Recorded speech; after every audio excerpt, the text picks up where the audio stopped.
This is the area where you get the Auckland Harbour cruise ferry. It should be that one over there. And it's a 1.5 hour cruise around some of the main sites in the Auckland Harbour, as well as going, I think they give you a ferry ticket to Devonport as well. Yeah, and we all had like crazy. It's way in the air, right? All the way around. We finally got there.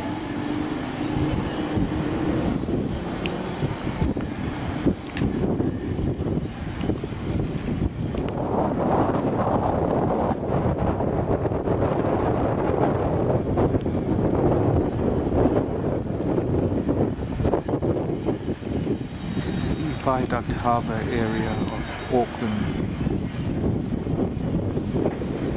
all the residential apartments are over there. In the distance you can see the Sky Tower. And there are a lot of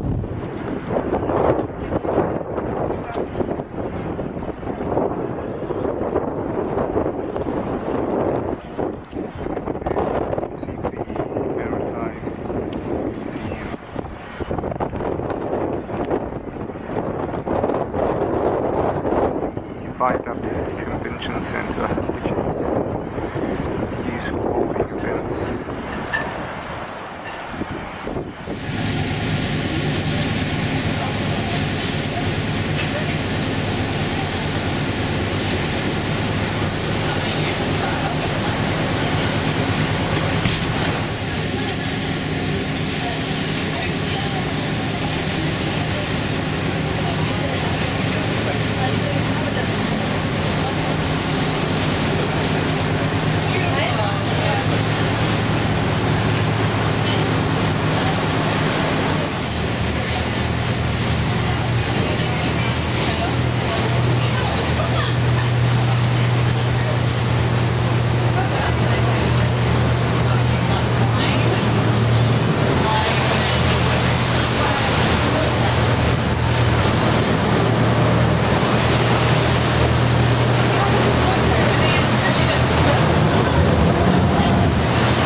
Good afternoon folks, welcome aboard Adventure of this afternoon's Harbour Cruise. Pleasure to have you with us.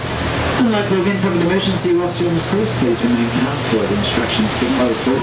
Toilets for your convenience can be found aft lower deck whereabouts you boarded, and the bar and cafe is open downstairs.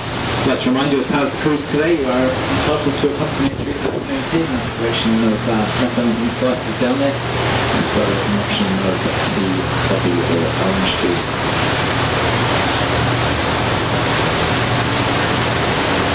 Any questions or concerns throughout this cruise, please feel free to approach the crew. We're more than happy to assist. Going to be travelling around the harbour in a clockwise direction today. Many of the points of interest will be on the left-hand or port-hand side of the vessel.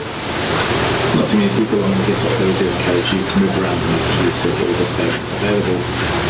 Just so you can get an idea of your bearings, at the moment we're heading in a northerly direction. Out behind us is the south. Out to the right we have the east, and that is the west. Out to the west.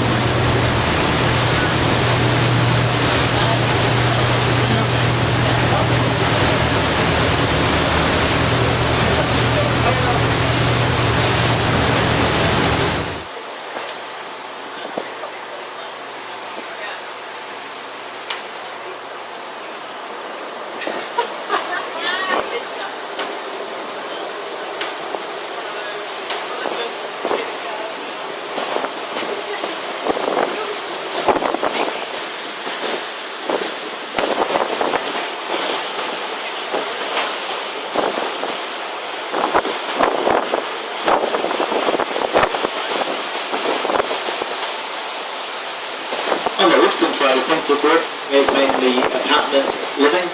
And behind the little squares, a car park, and on the lower level some nice restaurants and cafes. Tucked in this little bit, spent its working life at the port of Littleton by the South Island city of Christchurch. Never did any work in Auckland, however this is its final resting place. The museum itself documents New Zealand's rich nautical history. Definitely a must-do activity here in the city of sails. A little bit further down the wharf, the William C. Davey here is another one of Auckland's historic vessels. This is one of the old harbour board tugs, now run by the Preservation Society. Fully steam powered still, they fire her up every few weeks and chug around the harbour. As well as knows here, a lot of premium vessels here in Auckland Harbour. Lots of the vessels in there well in excess of $500.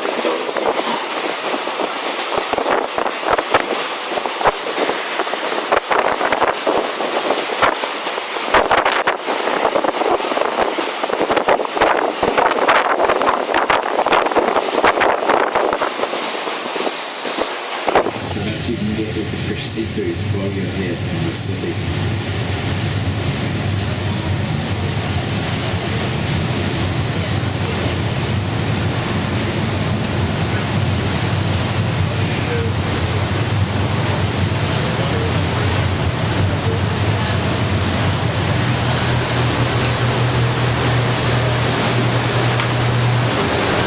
This blue barge here, perhaps, is the main bunkering or fueling vessel at the port. That's the Aoinoia. That was also used for offloading oil from the cargo ship Rena, which went to ground off the coast of the Bay of Plenty, about 250 kilometres southeast of Auckland late last year. Everyone saw that on the news when I was in Aoinoia alongside the heavy fuel oils. This little area down here was formerly being known as the tank farm. It used to be the main petrochemical storage area for products coming into the city. However, most of these are now piped down from Marsden Point, which is 200 kilometres north of Auckland. The only products still remaining in these silos are the heavier ones, which need to be heated. Transportation is so thick, just too expensive to replace the whole pipeline. However, these will need to be relocated shortly, as this whole area will be redeveloped into public spaces over the next 5 to 10 years.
Not hard to see by the amount of yachts or masts sticking up into the air where Auckland is referred to as the city of sails.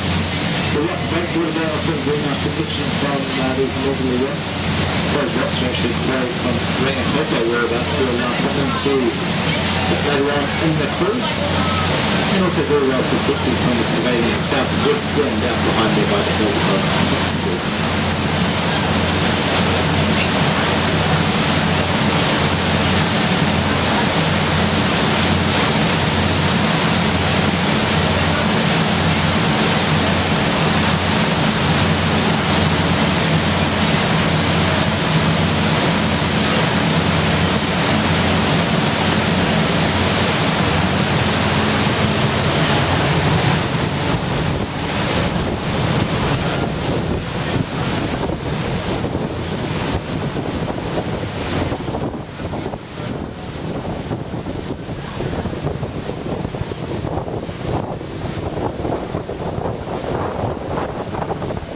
So shortly we were passing underneath the Auckland Harbour Bridge. Now this was the first bridge building to be put across the Auckland Harbour. It was opened in 1959. Turned to what was a 2-hour drive around the Westminster Harbour into a 10-minute commute across it. Now with its completion, the North Shore suburbs absolutely opened up to the people of Auckland. It was now a viable place to live in the North Shore and work in the city. And the population grew at such a great pace that within 10 years the bridge was at capacity. In the 1970s, it was actually whitings. This was undertaken by a Japanese firm. That's the name of this firm, so it actually became known as the Nippon Footballs. Now, this was due to the fact these lanes were clipped on to the original structure of the bridge. And as we pass underneath and you look up, you can quite clearly see the separation between the two structures. The only thing holding these clip-on lanes onto the main supports of the bridge are those triangular grey boxes, pillars. Once again, the bridge is at peak capacity. Traffic flows are controlled to an extent by a movable median barrier, which can change the winter lanes running north or south depending on the time of the day. However, all it takes is one crash and the Auckland Harbour Bridge comes to a grinding halt, and so does most of Auckland's central motorway network.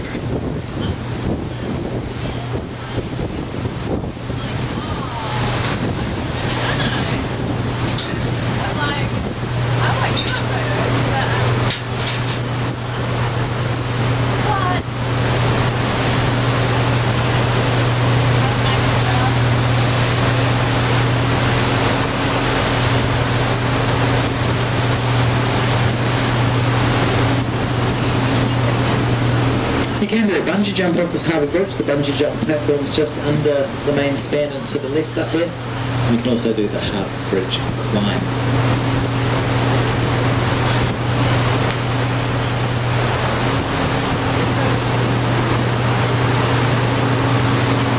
If you want to throw yourself off the harbour bridge, the number to ring is 0800 GO Bungee. If you want to know what it feels like, just go ask Jess downstairs. She jumped off a couple of weeks ago now for her birthday. She's quite small, Jess. They had to use the little kiddies bungee run to make it safe. If she'd used the adult one, she might have splashed into the water.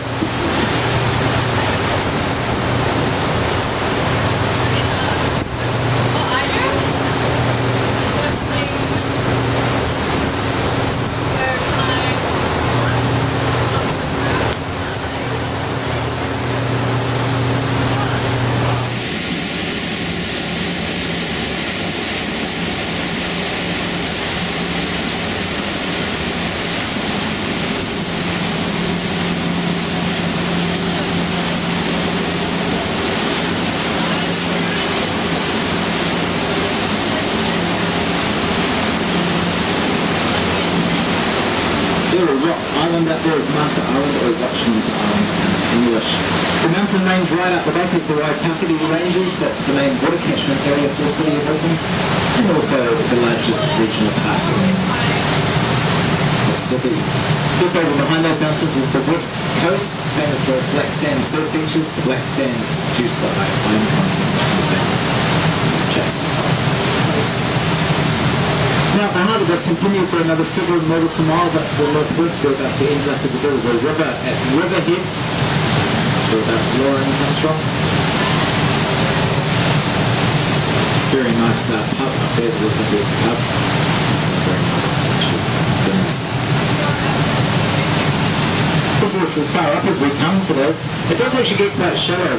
We do go much further west. We have to stay to a very specific channel. If we do go into all that area which looks like it's got plenty of water, there's a good chance we're in that high and dry. The pinky orange building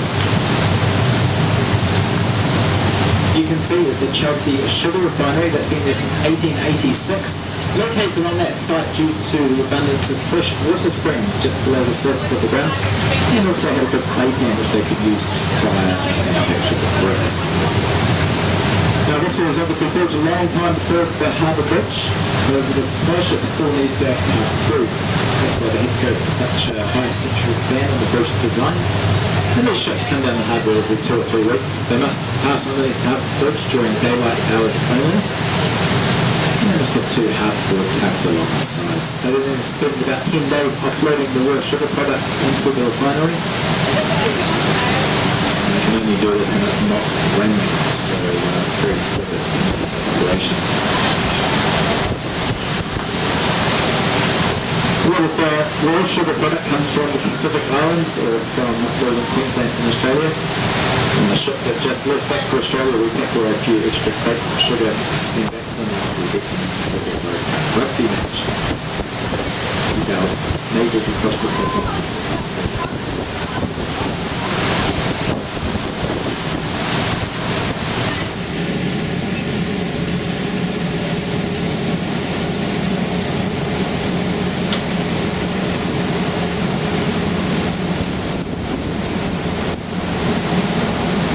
We're passing here is Northcote Point, a very popular commuter pickup point.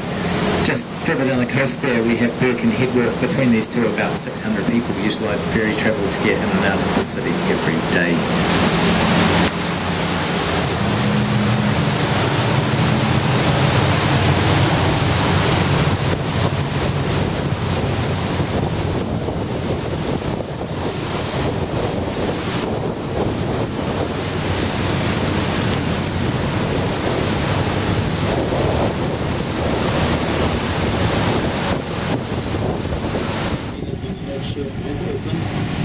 It's only a temporary marina. Originally it was only meant to be there for 10 years, so it's going to be decided to stay permanently. However, it's completely devoid of proper breakwater. There's no breakwater around all these places there.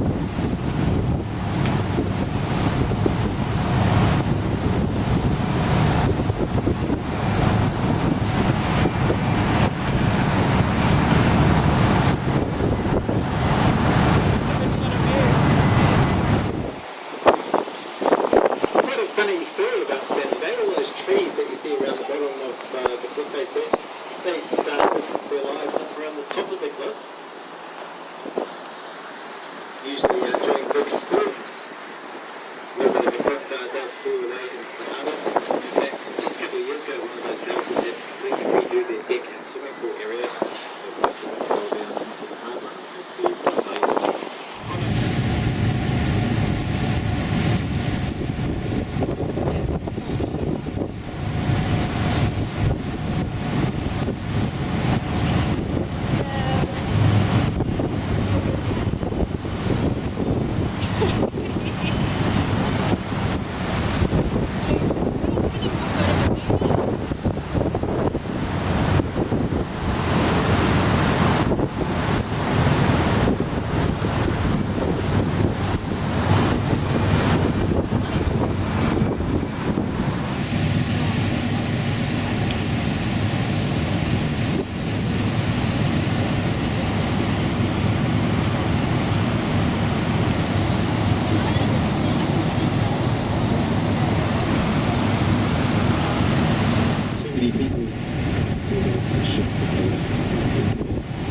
Down on this side we have the Port of Auckland.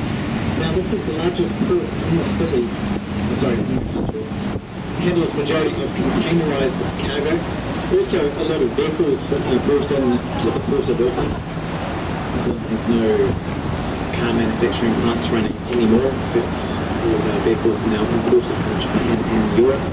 Whereabouts they also drive vehicles. We have between 4 and 8 large car carriers coming in every week and offloading vehicles. They then go through medical quarantine clearance before being sent out to the various kayaks around the region. Out behind the cliffs, the large elliptical grey roof you might be able to make out is the Vector Arena. That's Auckland's largest indoor event facility. And the War Style building up on top of the hill with the columns at the front is the Auckland War Memorial Museum.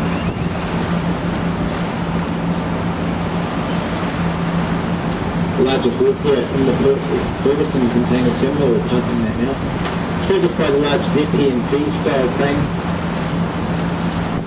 And they have the nice ability to be able to lift either one 40-foot container at a time or two 20-foot containers. Good crane operator here on Ferguson can unload and reload 60 containers per hour on average of 1 minute. Once they're offloaded from the ship, they're then transported around the wharf by those yellow trucks with the long legs. Those are straddle carriers. And don't be fooled by their size, they're actually the same height as a 4-story building. Average turnaround time for shipping Brazil in the port is about 15 hours.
Running along the coast that is Tamaki Drive, not named for Auckland, is Tamaki Corridor.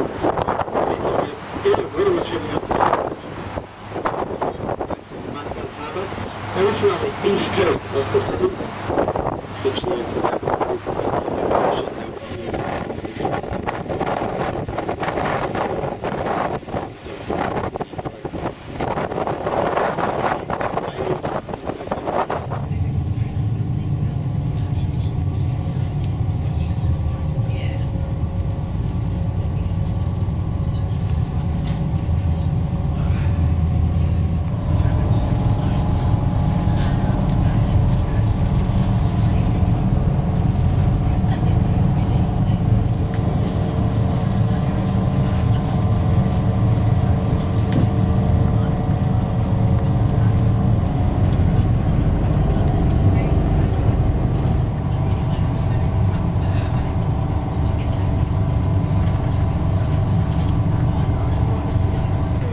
Beach, then leading into the eastern suburbs of Howick and Pakuranga. And as we keep rotating around here, But further up to the right we have the islands of Motuihi and Waiheke. Waiheke is New Zealand's third most inhabited island, with just over 6,000 permanent residents, 1,500 of which transferred to and from the city every day by fast ferry. Now it's only a 35-minute ferry trip from Auckland.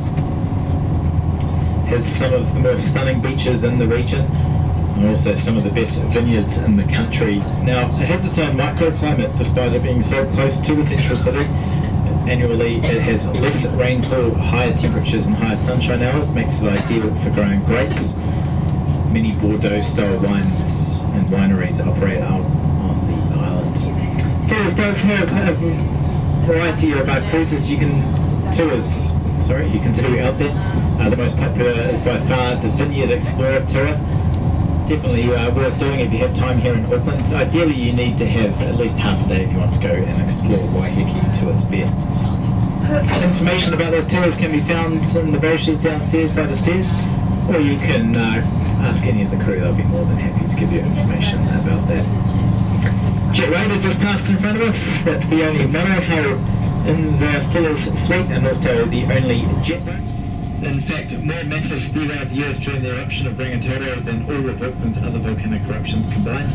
Just over 2 cubic kilometres of scorial rock, in fact. There were Maori people living on the island directly behind Rangitoto at the time. That's Rangitoto Island. They've proven this by finding fossilised footprints in the ash layers that are over there. The summit of Rangitoto is about 220 metres above sea level, the same height as the main observation deck of Auckland Sky Tower. It does offer very nice views out across the harbour and out across the Auckland Harbour Gulf. It takes about 1 hour to walk up to the summit, or you can do a Volcanic Explorer train tour.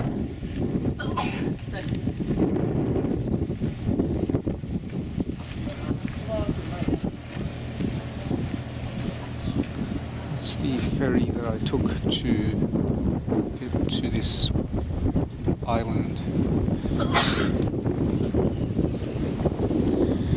and it's a volcanic island which is formed by a volcano and apparently overdue for eruption.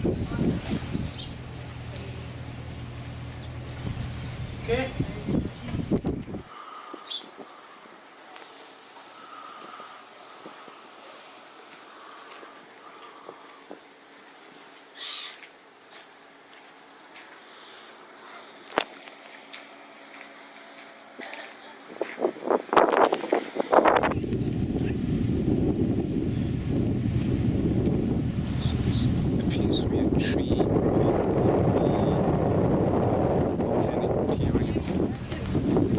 Because there's no other soil for the trees to grow on the island, and they just grow basically on the leaves, and that's the only nutrition that they have. So it's amazing how there is an entire forest on the island.